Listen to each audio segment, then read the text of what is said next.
And it looks like we are live for today's Skoog Music webinar.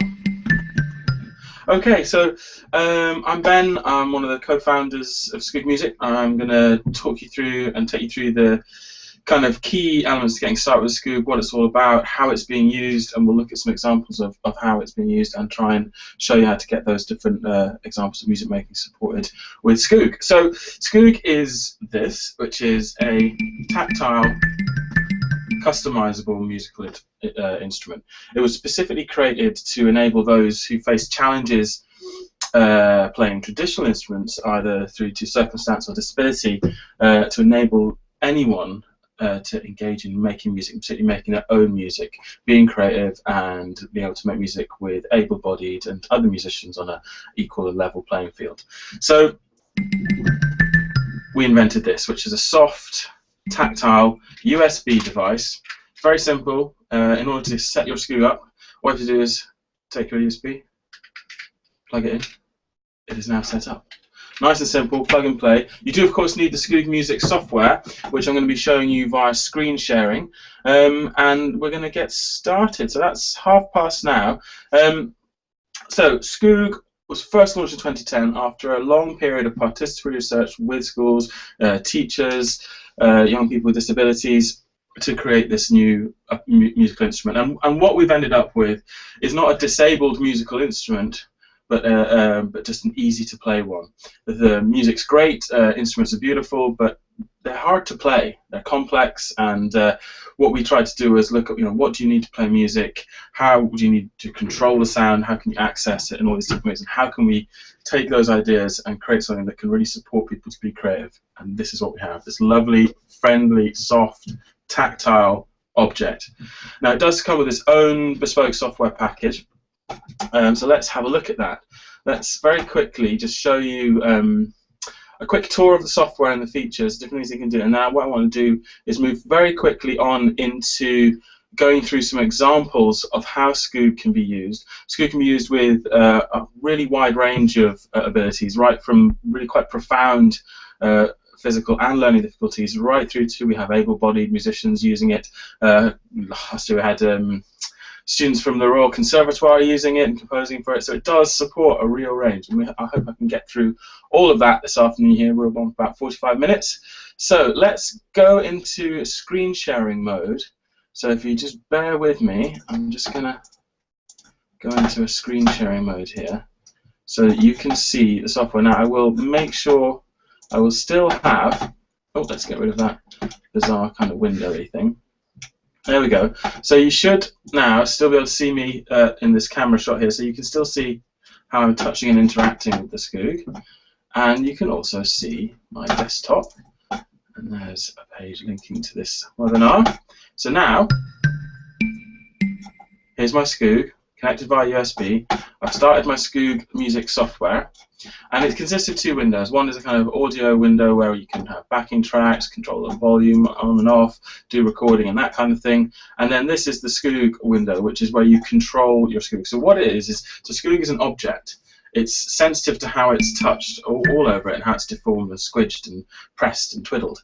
And it uses that to enable you to play music. And it means that you can begin playing music through playing creative exploration without having to learn how to play a particular instrument or even have any particular music theory. Because the other thing that's different about Skoog, because of trying to support people also who've maybe faced learning challenges, or anyone in terms of learning to play an instrument, what Skoog is a very intuitive, simple object. And what it is, you choose it to be an instrument. Say, let's try that. So say like a flute. So now we're just going to go to where you choose instruments in the software. Here it is, and there are pictures. Nice and simple, so let's choose picture of flute. And then you assign a different note to each surface. So instead of having all of the notes available to you all the time, which is great, but it does mean that there's a lot of choice and it can be quite confusing, and which note do I play now? What we do with Skoog is give you a limited palette, so it's only 5 at a time, but it can change and they can be sequenced. You can do all kinds of things with that, but it's just 5 at a time, and as a result, it can enable you immediately to start engaging and play music. It does work well with pentatonic scales, but it doesn't have to be pentatonic scales, and you don't have to know anything about music to use Skoog or to use and support Skoog with your students. Okay? So let's just have a quick check here. There we go. So this is the Skoog software environment. So we've got choosing instruments, simple picture menu. Okay, and these are physically model instruments. The other thing that's very, very different about Skoog, although it does do MIDI and it does do sampling, and we'll get to that, its core sounds that it controls and creates are physically modeled, which means that it's the movements you make with the Skoog that are used to actually generate the sound. So you have that tighter coupling in terms of sensory integration between the actions you make and the sounds that you're controlling. And that's really important, particularly within, say, a special needs environment where sensory integration is so important and where that direct link to sound, which sometimes can be missing with certain electronic instruments just because of the nature of the beast, as it were. Physical modeling helps you join those dots back up. Okay, so choosing instruments, and then, as I said, you need to assign notes. So this bit with the note here is where we can assign notes. Now you can either do it by clicking on a color, something like that. Clicking a color. So where's the blue one? Let's go higher. And we can assign that that way, or we can use the preset scales. There's loads of presets, and crucially to mention at this very early stage is that the Skoog does have a huge range of resources that are free for it, supported resources. So preset scales, note files, transcriptions of songs, samples, backing tracks, loops, lesson plans, worksheets, all kinds of stuff, teaching aids. Because we're here to support it, and the resources have been growing for over 4 years now. So we do have quite a wide bank of resources and a wide range of knowledge in terms of applications and the different ways that this technology is being used. So this is where we can choose notes. And that's, so you choose the instrument, you choose some notes, and then you just play. So initially, one of the sort of, let's say start, we'll have a look at 3 different levels of ability in terms of using Skoog, and then we'll see how we can support those activities and what we need to set in the software and how we use it that way. So I'm going to go now back to my hang here, and I'm going to engage, I'm going to turn off the screen sharing for a second. Hello. Now I'm just going to turn on the YouTube app. It's right here. Now you may be asked now at this point to install it or enable it in your Google Hang, but that's okay. So here is my YouTube app, and I would like first to have a look at a very simple example of the Skoog being used to support therapeutic music making in the classroom with a student with profound and multiple learning difficulties, and using improvisation. Okay, very, very easy to do. So I'm going to just find this video. All of our videos are available on YouTube. So if I took PMLD Skoog, or it would be PMD in the States. See, there we go. Active music making. So I'm going to add that to my playlist.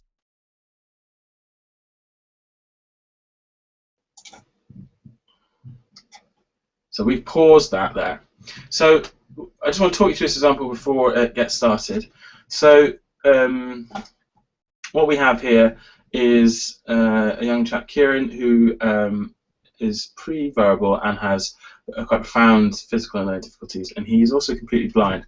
And what he's done is put a backing track on, so a piece of music. Doesn't have to be anything specific, doesn't have to be anything generic to Skoog, it can be any piece of music.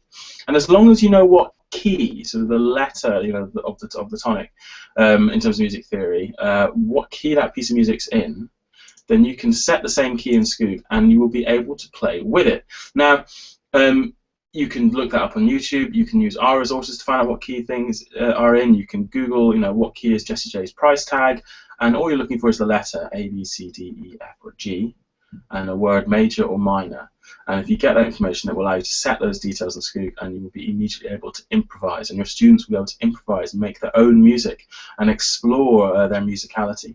So let's watch Kieran doing just that. And remember, Kieran is completely blind.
very sorry there, I got cut off briefly. Sorry about that. So here we are now back online.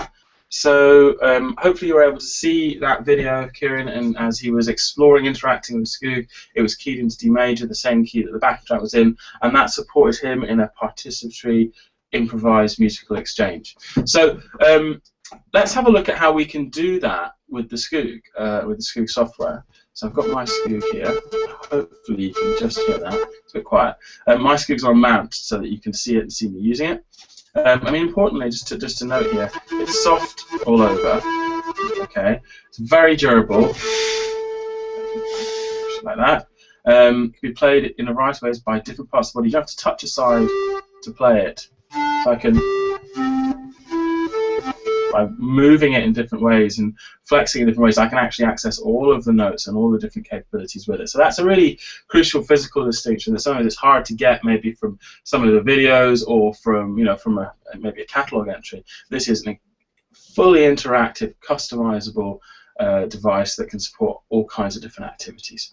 So let's go to our Skoog software. I'm going to go to my screen share here. I'm going to go desktop. And we'll just, there we go, start screen share. Thank you very much. So now you should be looking at my desktop. Here we are, Skoog-a-doodle-doo. Now I'm going to, what I want to do here is I want to get a backing track or a loop. Now you could go to our website. Let's have a look at that. Here we go. Now it doesn't have to be our resources, but we do provide lots and lots of them.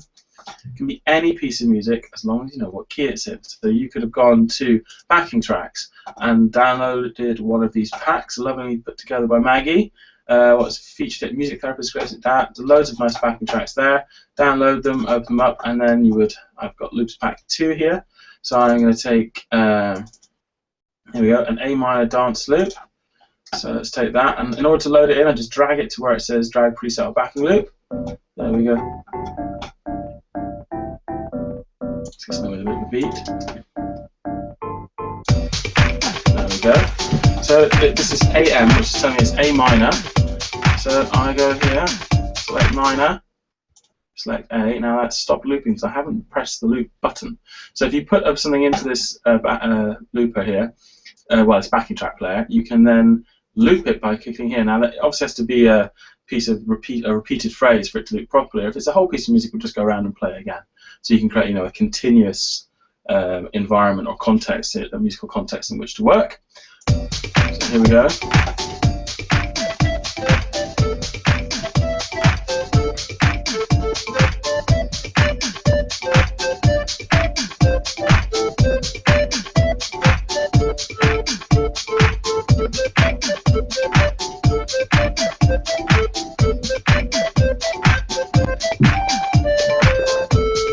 And I can play. Okay. Really easy. So you can support absolutely anyone in creative improvisation in that way. Incredibly, and there's a lot of research and there's a lot of writing now about how improvised music therapy. That's when engaged with a therapist, so engaging with someone, is fantastic for kids with autism or a range of special needs. And this is with Skoog, it's an activity they can do themselves, something they can lead themselves. We have lots of therapists that use Skoog, lots of physios that use Skoog, teachers, all kinds of people. So very, very simple activities to support. Another really great thing that you can do with Skoog, and let's just have a quick look at this, is also support young people in playing with music that they want to play with, so something that's culturally relevant to them. So you can go to our website, okay, and this is where I think it's one of the really powerful things with Skoog. Go to resources, go to top tunes, okay. Now this might take a little moment to load because of the bandwidth that we're working with, but hopefully it shouldn't take too long. I'm going to pop tunes, and I'm going to choose, what am I going to choose? Hall & Oates, because I like a bit of Hall & Oates, some of you may have noticed that. And here there's two things it tells me. It tells me I can download notes to play specific melodies, and we can do color following and all kind of great things like that. But what I want to do is just C minor scale to improvise. So if I click the YouTube link, that takes me to a YouTube version of the song, so I can hear it and listen to it and play along. So hopefully that should be Rich Girl. I do hope, maybe, what's happening. I'm using whatever. It's doing this now. Okay. Are we on? Still live. Okay. Now I need to select C minor, it said. So I need to go to my Skoog software, and I'm going to select, go to my note selection, minor, letter C, and I'm also going to change instrument to the clarinet, maybe. Here we go. And hopefully now, once this buffer's up, I should be able to improvise along with this Hall Notes 1970s classic. You're a rich girl, and you're gone too far, 'cause you know it don't matter anyway. You can rely on the old man's money. You can rely on the old man's money. It's a rich girl, but it's gone too far, 'cause you know it don't matter anyway. Say money, money won't get you too far, get you too far. Here we go. So I'm able to play along, I can download the notes, I can do things, all kinds of stuff. Shit. Ridiculous. They're awesome. So yeah, so you could choose stuff from our listings, or if it's not on our listings, try a site like eChords. So say, and that's a really wide range of stuff, and that usually has the key information on an entry near the top. And you can enable anyone really to play with anything. One of the key things that I think is really important, I often get asked about resources with Skoog, and really, because we now have the internet and we have access to recorded music that way, music as water, as I believe, I think it's a phrase coined by Sting or other internet people, you know, have access to the entire sort of catalogue of music of the world, and that is your resource bank, because Skoog can be tuned to a song. Okay, and also it's not locked in computer tune, so you can set the key, but you can also, look, if I go here to my software and go to the note selection, I can also tune it by ear. So Skoog can be tuned to anything, right? And that means that you can really use you can play with any piece of music, which means the entire music of the world is your resource bank. You're not limited to what's available in Boardmaker. You're not limited to what your school is able to license or pay for in a pack. Everything's available to you. Okay? So that's just very important. One thing I think it's really fundamentally different about Skoog as an instrument, and different in terms of using it as an educational resource. So let's move along now. So that's, you know, improvising, playing along with either with loops or playing along with you know, a tune that you like, you know, a bit of something you fancy. So let's go back to there. Let's stop the screen sharing. There we go. And next, I'd like to look at Skoog. So that's Skoog being used just for creative play, improvisation. Anyone can do it. You can play it with your feet, you know, your hands, what have you. Let's see your face.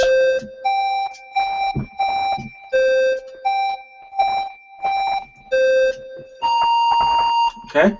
All kinds of stuff you can do, but now I want to say, do I want to take that further? And we have, you know, we have students, you know. So the other one of the key things with Skoog, and one of the things that Nigel was very passionate about in the research phase, was it must afford the ability for real expression and progression and development, something that children can learn on, or that we can learn on and get better at and do gorgeous, beautiful things with. Okay. So I'm going to show you now an example of Skoog being used in an orchestral context. This is a fantastic example, so, and someone who we're incredibly proud of. It's a piece of work which was supported by Drake Music Scotland, who are a fantastic organisation as well. Do look them up online. They are doing fantastic stuff at the moment, and really good examples of what best practice in SEND music needs to look like, which is eclectic, open-minded, and fun, okay, I think, and they're doing all kinds of great stuff in that. So this was a project, and it took 4 young disabled people and gave them the opportunity to learn their instruments and play in an orchestra. So Stephanie was playing Skoog, and she had regular lessons in Skoog, as you would do if you're playing clarinet. You'd have a weekly lesson to practice. And this is a clip of her rehearsing for a performance that then was at the South Bank in London, and she's now she was a Skoog soloist, and she's not just improvising; she's playing a scored part. So very quickly, I'm going to flick to a screen share so that I can show you Start screen share. I want to show you what a score looks like. Okay, a Skoog score. I'll just do this. Drag that in there quickly. Okay.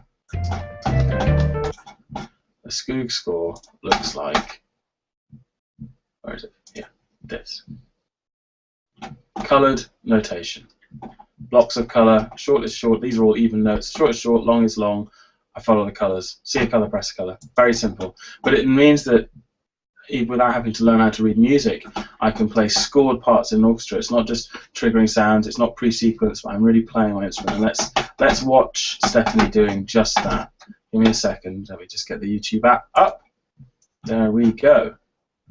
YouTube. There we are.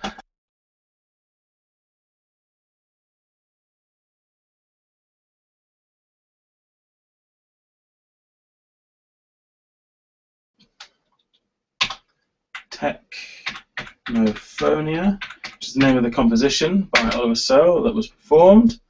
And Technophonia, soloist with cerebral palsy. Yes, so Stephanie has cerebral palsy.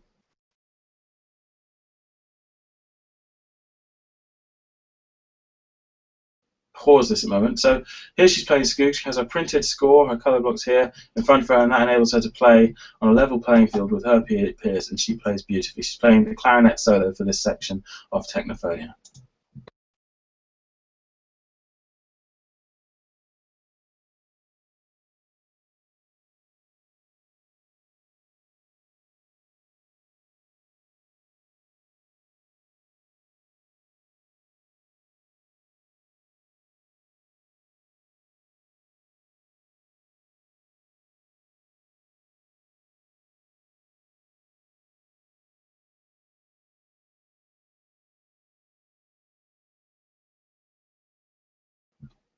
And I think you can agree she plays absolutely beautifully. So let's have a look at how we can do that with Skoog. Let's get rid of the YouTube app. So I'm going to go back to a screen share. There we go, start screen share. So I should be online now. So what we want to do is play a scored part now. We offer you there's a transcription pack that can allow you to create your own scores, or we have a resources pack so you can download. Again, if you go to the Skoog Music site, go to resources, let's go to transcriptions, say, and there are there's loads. I mean, there's over 100 tunes on the top tunes page. There's over 200 tunes in our kind of across our resources, I think, at last count. You can download any of these. There's also a notation pack for you to create your own. And extras and more. So many resources. I'm going to open the resources pack that I've downloaded, and I have Ode to Joy. That just is a little tune here. So if I want to play a melody, instead of using a pentatonic scale as such, I need to load the notes on that I need for that particular melody. So what I do is I go to my notes section, I go down here and use the open icon, which is this little folder here, folder button, click open. And I'm going to go to my desktop. Where's my desktop? It's here somewhere. Desktop. There we go. I'm going to go to Ode to Joy. I'm going to load this file here, which is the notes file. And there you can see the notes have all changed.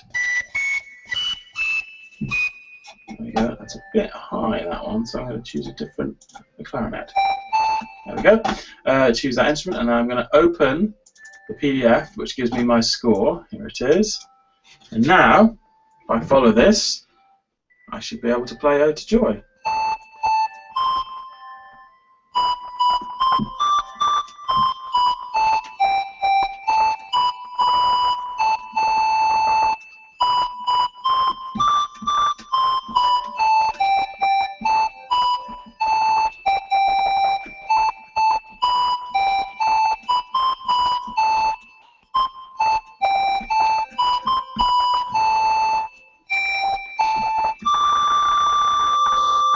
Page 2. Thank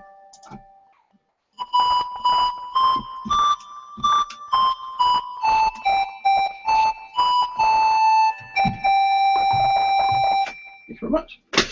So easy as that. I don't have to read music, I'm just following the colour. Now, the other thing that Skoog can do is it does have some built-in resources here, some colour following. So we could do hot cross buttons. Let's look at that. Let's do it full screen. Why not? There we go. And then if it's listening to me playing, so now if I find the yellow,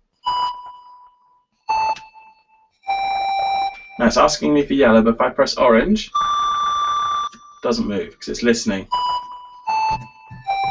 So these are called on-screen scores. Oh.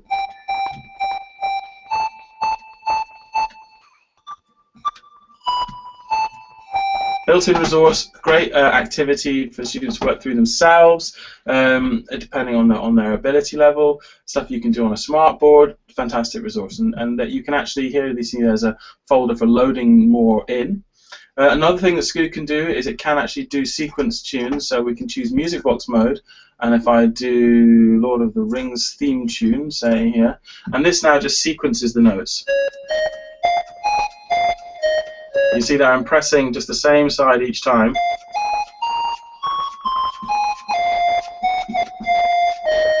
And that's maybe a very good way of getting some people started with Skoog who maybe have trouble following more complex patterns or sequencing. Even just allowing to work through a sequence through a series of touches and contacts is a great way of introducing people to Skoog. So that's all of that. Little touch on sensitivity and adjustment. So you maybe remember in the clip with Stephanie, she had the Skoog at an angle, because that suited her playing on a mount, a bit like the one I have here. Skoog Music Mount's available from skoogmusic.com.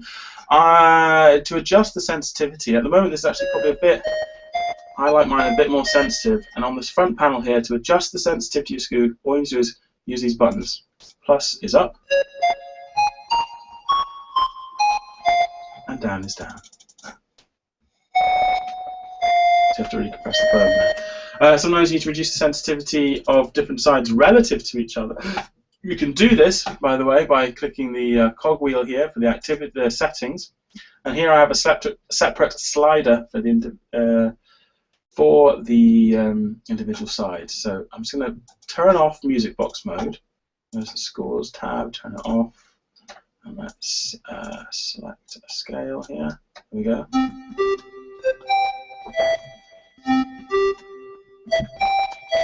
Okay, and I want to adjust the sensitivity relative. So, say I was playing it with my chin, and I'd like to maybe, I want the orange going for someone to use it as an anchor point. So if I turn that down relative to the other sides, that means that I can now a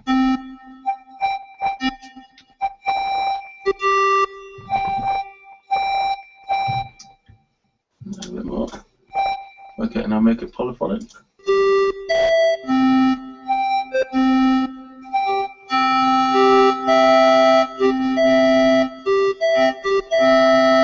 Okay, lots of different ways I can play this. I can customize it. I can save these settings using the save function, and it records the settings for each different instrument channels. All kinds of customization available. Remember, this is just a very quick introductory webinar. We do have more in-depth videos explaining the technical details of how to work with the different settings and contexts. And there are different webinars that we have on different applications, such as specifically working with autistic pupils, or using the Skoog sampler, or using Skoog to support inclusive instrumental provision, all kinds of things. So this is just a quick sneaky peek. Now, if I also want to snap this back to a default setting, boom, I can use the basic button there. I can turn sides on, I can turn them off. It really is a very, very adaptable piece of kit. So moving on to our final example for today, and I think this is what we'll close this little webinar with. I want to show you Skoog being used as really important, very serious moment, Skoog being used for fun. Okay? This is very important, people. It's called playing music for a reason. I strongly believe that it's called playing music because it should be like play. It should be fun. Music is a joyous thing. And yes, you can have serious music too, but I like fun music, and I like to have fun when I'm playing, and I like to enjoy myself. And this is what I hope, and what we hope people are going to be doing with their Skoogs all over the world. So let's finish up here this example of Skoog being used for the simple joy of making music. Now, a very quick educational aside, if people are making music and enjoying themselves, there will be educational benefits. We have tried our best to remove these, but unfortunately they remain. okay? And there's a big debate about how good music is for you, and I don't want to. I can only agree, but I'm not going to debate that here. Music is it's just incredibly important and a lot of fun. So what we've got coming up here in the next clip will be Samantha, who, well, let me just explain it now before I show the clip. Samantha is a high-functioning autistic young lady. She's a fantastic singer, and she is now, well, it turns out she was, as soon as she touched the Skoog, a fantastic Skoog player. And I think what it demonstrates is how intuitive Skoog is as an instrument, as an interface, and how it enables people just to connect with their musicality and play. So Sam is going to play us out on this webinar by playing Journey's Don't Stop Believing on the Skoog and accompanying herself singing, okay? So I'm going to open up the YouTube app again. Here we go. And we're going to do Skoog videos of Sam and all kinds of other people playing Skoog on our Skoog YouTube channel. So let's add that up. Oh, I just need to let this one play out. Just a second. So I just let this example play out. There we go. So this should be Sam getting ready to go. So she's just getting set up. I'll come in a minute. So she's not using coloured score or anything. She's playing by ear. So she has the notes set on the Skoog to accompany the melody, and she's going to accompany herself playing the song. You will see that it takes a couple of minutes just to get where they are, but let's just let her play.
And there you have it, Skoog being played to a high level, beautifully, and just for the sheer fun of making music.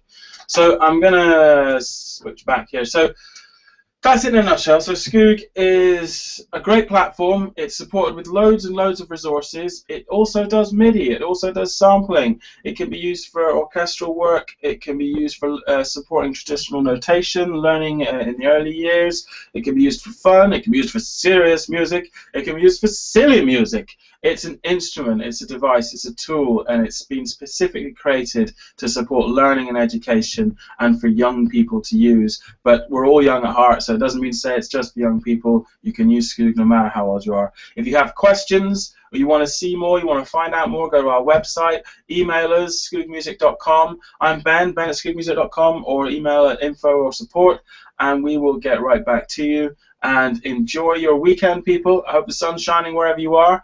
And yeah, have a great day. Happy Skooging.